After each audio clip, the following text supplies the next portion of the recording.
अंदर चलकर बात कर। देखो कुणाल, अगर तुम इस शादी को तोड़ना चाहते हो तो मैं समझ सकता हूँ। तुम समझ सकते हो, लेकिन ये बात मेरे बुढ़े दादाजी नहीं समझ सकते। जबरदस्ती इस मोटी से मेरी शादी करा दी और अब वो चाहते हैं कि इसके इस पाप को मैं अपना नाम दे दूं। जब जब इसको देखता हूँ ऐसा लगता है कि ऐसे गुनाहों की सजा मिल रही है जो गुनाह मैंने कभी किए ही नहीं। देखो इस बेशरम को कैसे खड़ी है। शादी के फेरे लेते वक्त किसी और का पाप लेकर के खड़ी थी पेट में। क्या लगता है तुझे तेरे इस पाप को मैं अपना नाम दूंगा? कुणाल डोगरा का नाम मिलेगा इसको। सोचना भी पता नहीं किस कदर का कीड़ा है। मैं शादी को नहीं मानती। ये सुनकर कुणाल और गौतम दोनों ही शॉक थे। देखो बेटा, इस वक्त अनिका की तबीयत ठीक नहीं है, इसकी बातों पर ध्यान मत दो। और रहा सवाल इस बच्चे का, तो उसके पैदा होते ही उसे अनिका से हमेशा के लिए दूर कर दिया जाएगा, मेरा यकीन है।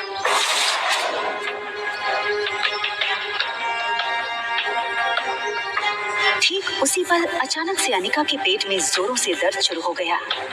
दर्द के मारे एक झटके में अपनी पीठ के बल गिरी। अनिका, मम्मा मम्मा मम्मा, प्लेन लैंड होने वाला है। देखते ही देखते आज 6 साल बीत चुके थे और सामने थी उसकी 6 साल की बेटी रिया। रिया का मासूम चेहरा और उसकी खूबसूरत कत्थई आंखें देखकर अनिका की जान में जान आई। मम्मा, क्या हम पापा को ढूंढने जा रहे हैं मनाली? मैंने कितनी बार कहा तुमसे, तुम्हारे पापा नहीं मिले। कम ऑन मम्मा, हमारे तो टीचर सिखाते हैं कि सब बच्चों के मॉम एंड डैड होते हैं।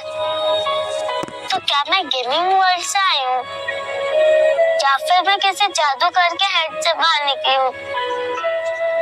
आब्राकडाब्रा, रिया बाहर आजा। तो मनाली में मेरा भाई मिलेगा क्या? रिया का ये सवाल सुनकर अनिका गहरी सोच में डूब गई थी। उसे याद आ गया कि कैसे 6 साल पहले उसने मनाली के हॉस्पिटल में जुड़वा बच्चों को जन्म दिया था। अनिका के पापा गौतम की कदकाठी के एक आदमी ने उससे उसके दोनों बच्चों को छीनने की कोशिश की थी। कमजोर अनिका ने बड़ी हिम्मत से उस आदमी को रोकने की कोशिश की और उसका सामना कर रिया को तो बचा लिया, मगर अफसोस कि वो अपने बेटे को नहीं बचा पाई और वो आदमी अंधेरे में उसके बेटे को लेकर भाग गया था। और इसी वजह से अनिका की मौसी उसे बचाकर बेंगलुरु ले आई थी, जहां अनिका का इलाज भी हुआ था।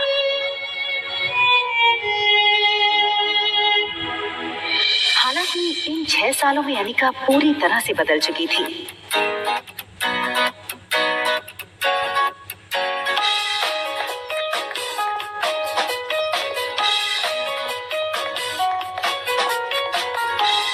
हार्मोनल इम्बैलेंस की वजह से फूला हुआ उसका शरीर अब एकदम ही से नॉर्मल हो चुका था।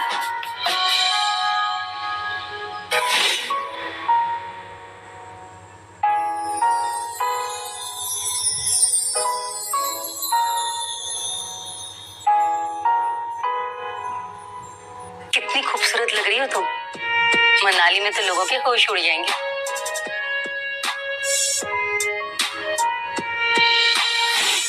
फ्लाइट अटेंडेंट हो या फ्लाइट के अन्य यात्री, सब लोग आते जाते अनिका पे एक नजर जरूर डालते, और डालते भी क्यों नहीं।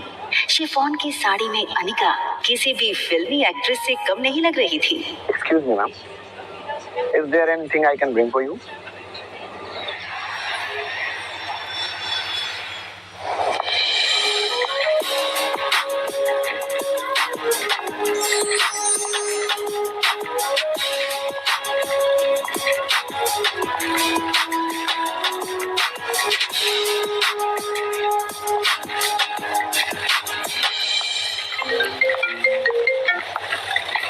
हेलो बा, कुणाल तुम्हें लेने एयरपोर्ट आ रहा है। तुम उसके साथ सीधा घर आना।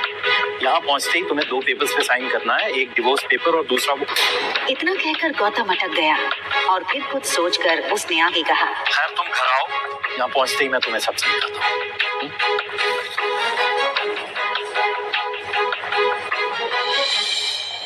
इन 6 सालों में कुणाल भी काफी बदल चुका था। अब वो एक कॉलेज स्टूडेंट नहीं रहा था, बल्कि एक बिजनेसमैन था। आज तक इस दुनिया में किसी भी इंसान को अपने डिवोर्स पे इतनी खुशी नहीं मिली थी जितनी खुशी मुझे हो रही है आज। कैसे भी करके आज इस मोटी से ना अपने डिवोर्स पेपर्स की साइन करवा दूंगा। आप फिक्र मत कीजिए सर, आज मैं सुबह सुबह माता के दर्शन करके निकला हूँ और मैंने भगवान से प्रार्थना की है कि आज आपकी हर मनोकामना पूरी। आप चिंता मत कीजिए, आज आपके पेपर साइन हो ही जाएंगे। अच्छा सुन, जब जब मैं उस मोटी को देखता हूँ ना, मेरा मूड ऑफ हो जाता है। आज मेरा मूड अच्छा है और दिन भी, तो अपना मूड ऑफ नहीं करना चाहता हूँ मैं। एक काम करता हूँ, घूम के खड़ा हो जाता हूँ। भले उसने तुझे नहीं देखा है, तेरे हाथ में जब ये बोर्ड देखेगी तो तेरे पास खुद ब खुद चली आएगी। सीधा कर ले बोर्ड को।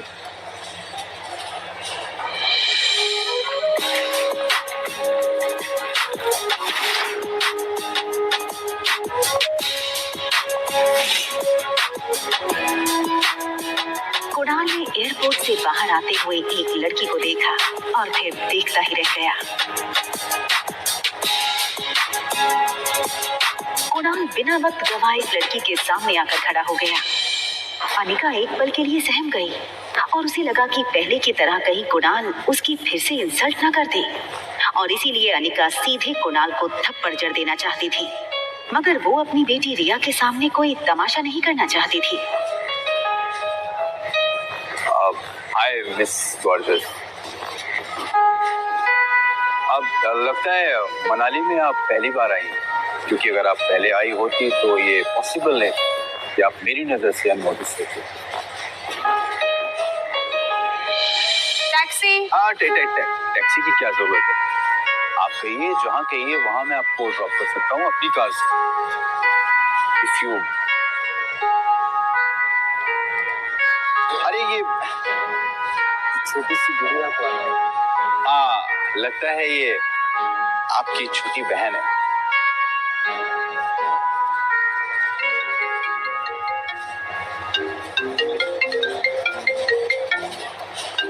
हाँ, क्या तुम्हें अनिका दिखी बेटा?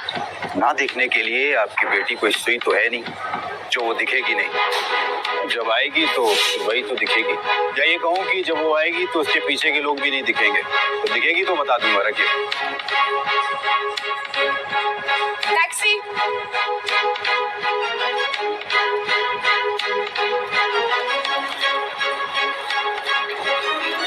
टैक्सी वहां से निकलने ही वाली थी कि तभी कुणाल ने टैक्सी रोकी।